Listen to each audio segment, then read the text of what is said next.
You can solve problems which seem intractable, unsolvable. Things that are crying out for just a hammer stroke.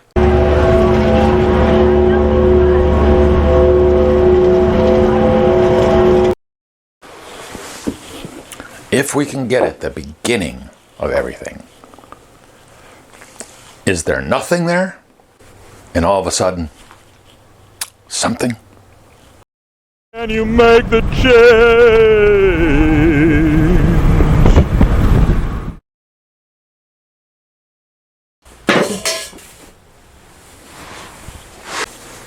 Can you make anything out of nothing? I've observed that no matter how far back the scientists go, there's always something there. They claim that it can come from empty space. Anybody furnishing a house knows what empty space is. It's not just nothing. And when the concept of absolute nothing is presented to them, I've actually heard it. They say you're cheating. You could produce us without a creator. It is plausible, based on everything we now know, that a universe could come from nothing. Now, that doesn't mean it did come from nothing. We can't prove that the universe arose from nothing, but the discoveries in physics and cosmology have led us to realize that it's increasingly plausible, and I find that remarkable and worth celebrating. Nothing is unstable. Empty space is unstable. Now, the problem, of course, of saying that is people say, that's not nothing.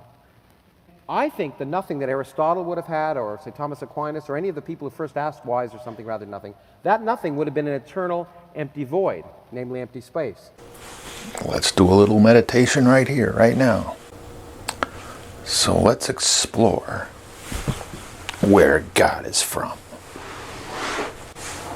Because that's what we're doing.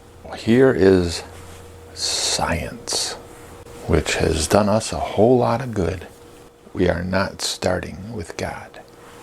We're only starting with what we can handle, see, measure, touch, taste. Can something come from nothing? That's what they should ask themselves right at the start. Nobody's ever seen something coming from nothing. I think it would be reasonable to start off with the premise that something cannot come from nothing. You know, there have been philosophical, scientific geniuses that have dismissed God because they cannot accept that simple fact. Here's what one of them said, one of the biggest geniuses of them all, Bertrand Russell. Well, if everything is from God, where does God come from? The argument that there must be a first cause is one that cannot have any validity. One day, at the age of 18, I read John Stuart Mill's autobiography, and I there found this sentence: "My father taught me that the question, 'Who made me?' cannot be answered, since it immediately suggests the further question, 'Who made God?' If everything must have a cause, then God must have a cause. If there can be anything without a cause, it may just as well be the world as God." You know, you can tell he did not think that thing through. Thinker that he was. That's what they want to come across as. The big thinkers. With all the evidence. Yeah, evidence. Oh, that's their big thing, evidence. God has produced evidence. And what? They want more.